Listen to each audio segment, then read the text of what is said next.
Han pasado más de 2 años desde la explosión de 3 tramos de los gasoductos Nord Stream, pero su impacto en la energía y la geopolítica sigue siendo inmensamente significativo.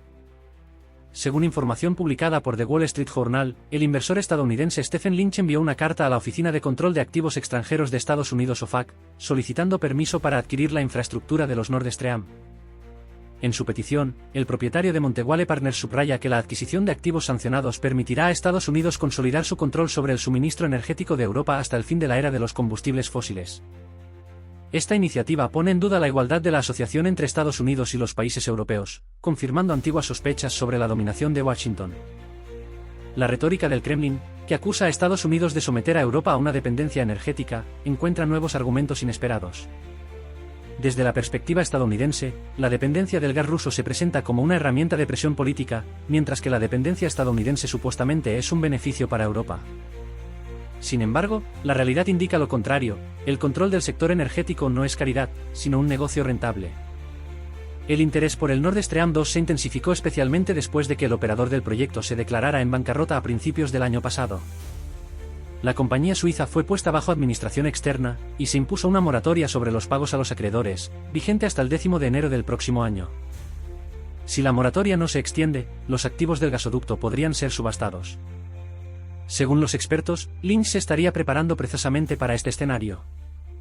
Según datos oficiales, el valor de la infraestructura del Nord Stream 2 asciende a $11.000 millones. Sin embargo, Lynch considera que habrá muy pocos interesados en adquirir estos activos sancionados. Además, si la OFAC concede el permiso, Monteguale Partners podría ser el único participante en la subasta.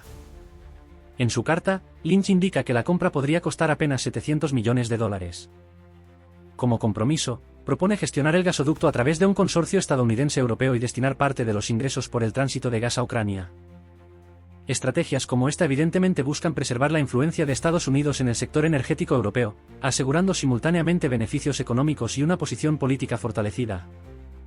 No obstante, la idea de vender la infraestructura que se ha convertido en un símbolo de la crisis energética sigue siendo extremadamente controvertida. La decisión dependerá no solo de consideraciones económicas, sino también de cuestiones geopolíticas, donde los intereses de las distintas partes se entrecruzan y las apuestas son extraordinariamente altas. Desde el punto de vista jurídico, el esquema propuesto parece ser una ingeniosa forma de eludir las restricciones de la Directiva de Gas de la Unión Europea. Dividir al proveedor de gas y al operador del gasoducto en 2 empresas completamente independientes permite cumplir formalmente con los requisitos del reglamento. Sin embargo, más interesante resulta la declaración directa de Stephen Lynch, quien señaló que el futuro tránsito de gas por la ruta norte solo se realizará con la autorización de Washington. Esta afirmación plantea interrogantes sobre el papel que se reserva a los países europeos en este espectáculo geopolítico y energético. Monteguale Partners, liderada por Lynch, ha demostrado durante mucho tiempo un profundo conocimiento del entorno económico ruso. La empresa, que tiene una oficina en Moscú, ha participado en operaciones para adquirir grandes activos. Entre sus logros se encuentra la compra de la filial holandesa de Jukos y el intento de adquirir un paquete significativo de acciones de la cadena de hipermercados Lenta. Una de las operaciones más resonantes fue la compra del 10% de la filial suiza de Sberbank. A pesar de las acusaciones oficiales de fraude presentadas contra Lynch, el Tribunal de Londres lo exoneró por completo, rechazando las reclamaciones de los demandantes rusos. La gran incógnita sigue siendo si la OFAC, Oficina de Control de Activos Extranjeros de Estados Unidos, otorgará permiso para realizar operaciones con activos bajo sanciones. La respuesta podría llegar en pocas semanas, ya que el plazo para la última posible moratoria vence en enero. Los expertos aseguran que la probabilidad de una decisión favorable es extremadamente alta, considerando que las perspectivas de controlar las rutas de gas bálticas son demasiado tentadoras. Si logra un control total sobre el suministro de gas a Europa, Washington no solo aumentará su influencia, sino que también obtendrá una poderosa herramienta de presión sobre una Unión Europea debilitada económicamente. Sin embargo, el tema central sigue siendo la elección del proveedor de recursos. Logísticamente, el único candidato evidente es el gas ruso. Aunque recurrir al gas natural licuado enviado desde Estados Unidos parece poco probable debido a sus costos, tampoco resulta viable construir infraestructura en Rusia para favorecer los intereses estadounidenses. Esto sugiere que la estrategia apunta a una cooperación limitada con Gazprom, donde la empresa rusa quedaría reducida al papel de proveedora de materia prima, mientras que el control de la distribución estaría en manos de Estados Unidos. Este esquema permitiría a Washington imponer sus condiciones tanto a compradores como al propio proveedor. Pero surge una pregunta clave: ¿qué podría convencer a Moscú de aceptar unas condiciones tan desfavorables? Es evidente que algunos sobreestiman la disposición de Rusia a ceder. La reciente declaración de Vladimir Putin, quien por primera vez en 2 años insinuó la posibilidad de reanudar la operación de una sección intacta del gasoducto, parece un intento de marcar las condiciones. El presidente ruso dejó claro que este escenario solo sería viable con la colaboración de Alemania para reducir la tensión en torno al conflicto ucraniano. Berlín, al borde de una crisis económica debido a los altos precios de la energía, podría estar interesada en obtener suministros de gas estables y accesibles. Al mismo tiempo, se espera que Donald Trump presione a la Unión Europea para que se sume a la guerra comercial de Estados Unidos contra China. Sin embargo, esto parece una tarea complicada, especialmente dado que China y la Unión Europea buscan resolver sus diferencias sobre los subsidios a los vehículos eléctricos. China, el segundo mayor socio comercial de la Unión Europea, es clave en esta ecuación, y es poco probable que los países europeos sigan ciegamente los intereses estadounidenses. Si la situación económica en Europa empeora, como podría ocurrir debido a una recesión en Alemania, Estados Unidos podría intentar aprovechar esto a su favor, ofreciendo a Alemania la reanudación parcial de importaciones de energía rusa barata como solución temporal. Esta estrategia permitiría a Estados Unidos beneficiarse de un posible acuerdo. Por ejemplo, si una empresa estadounidense adquiere un proyecto de infraestructura energética, Washington obtendría herramientas de control. Dicho control podría utilizarse para detener los suministros si Alemania busca acercarse demasiado a Rusia, incluyendo la reducción de la ayuda militar a Ucrania o el apoyo financiero para su reconstrucción tras el conflicto. Por su parte, Alemania podría aceptar estas condiciones a cambio de un alivio económico inmediato. Rusia, pese a las tensiones actuales, podría estar interesada en ingresos adicionales derivados de las exportaciones de energía. Este compromiso, aunque imperfecto, podría formar parte de un acuerdo ruso-estadounidense más amplio, que abarcaría no solo a Ucrania, sino también el equilibrio estratégico en Europa. Si la Unión Europea no se opone al control limitado de Estados Unidos sobre el flujo energético de Rusia hacia Alemania, esto podría allanar el camino para otro compromiso. Por ejemplo, Rusia podría considerar vender a Estados Unidos ciertos minerales críticos extraídos en territorios disputados por Ucrania. Este paso podría reducir el interés de la administración Trump en escalar el conflicto para acceder a estos recursos, como ha abogado activamente la parte ucraniana. Cabe destacar que, incluso en medio del conflicto actual, Rusia sigue exportando níquel y titanio a Estados Unidos. Si Moscú impusiera oficialmente una prohibición sobre estos minerales, India podría convertirse en un canal alternativo, dado que ya desempeña un papel similar en el mercado energético europeo, mitigando los efectos de las sanciones antirrusas.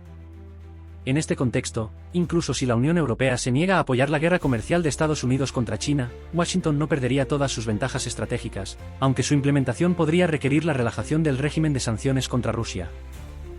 La idea principal de este compromiso entre Rusia y Estados Unidos radica en mantener un cierto nivel de interacción entre Moscú y Washington, dado que una ruptura total de relaciones sería catastrófica para ambas partes. Una de las posibles soluciones sería la restauración de la parte intacta de los gasoductos del Nord Stream bajo control estadounidense, junto con un compromiso por parte de Rusia de suministrar recursos estratégicamente importantes a los Estados Unidos. Para Washington, esto también aumentaría las posibilidades de obtener al menos concesiones parciales de la Unión Europea en cuestiones de presión económica hacia China, incluso si no se logra un consenso total. Este enfoque demuestra que, a pesar de las profundas contradicciones y tensiones, Moscú y Washington mantienen cierto pragmatismo en su intento de minimizar los daños a sus propios intereses estratégicos. Tras argumentar por qué esta propuesta podría funcionar, es importante destacar 3 puntos clave en contra de este esquema. Primero, la coalición antirrusa, que incluye a influyentes representantes de los círculos militares, de inteligencia y diplomáticos de los Estados Unidos, aún podría disponer de suficientes recursos para oponerse a tal solución. Segundo, Rusia, guiada por principios de soberanía estratégica, podría rechazar los potenciales ingresos relacionados con el suministro de recursos a Occidente. Por último, Alemania podría enfrentar presiones de los miembros más radicales de la Unión Europea, como Polonia, para mantener el proyecto cerrado. En este escenario de incertidumbres, surge la pregunta, ¿permitirá Washington adquirir el proyecto Nord Stream si este se subasta en Suiza? Una decisión de este tipo solo sería posible como parte de un compromiso más amplio entre Rusia y Estados Unidos.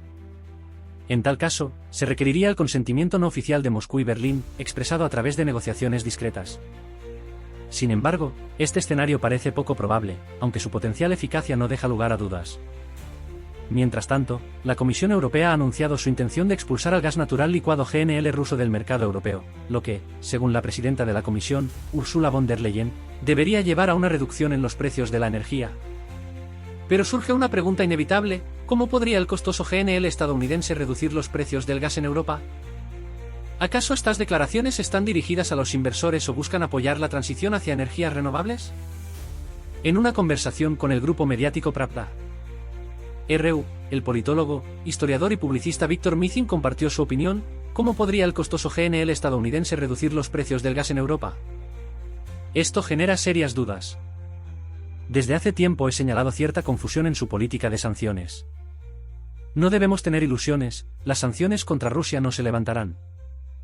Tal vez esto ocurra bajo Donald Trump, pero por ahora las sanciones solo se endurecen.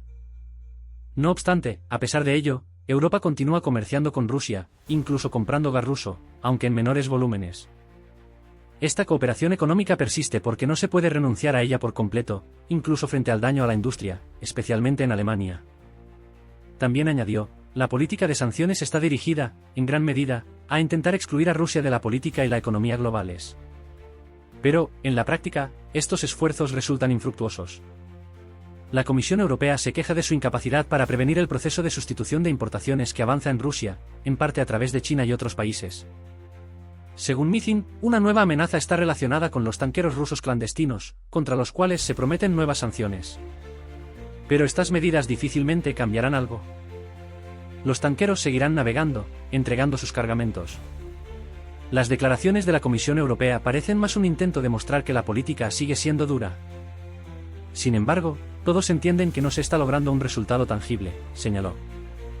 No se descarta que estas iniciativas estén destinadas a atraer inversiones hacia las energías renovables. Sin embargo, Mizin considera que esta estrategia de la Unión Europea, al igual que proyectos similares en los Estados Unidos, enfrenta serias dificultades. Los aerogeneradores y los paneles solares aún no se han convertido en el motor del desarrollo industrial. Donald Trump calificó estas iniciativas de poco prometedoras y, aun en Europa, su eficacia sigue siendo altamente cuestionable, concluyó el experto.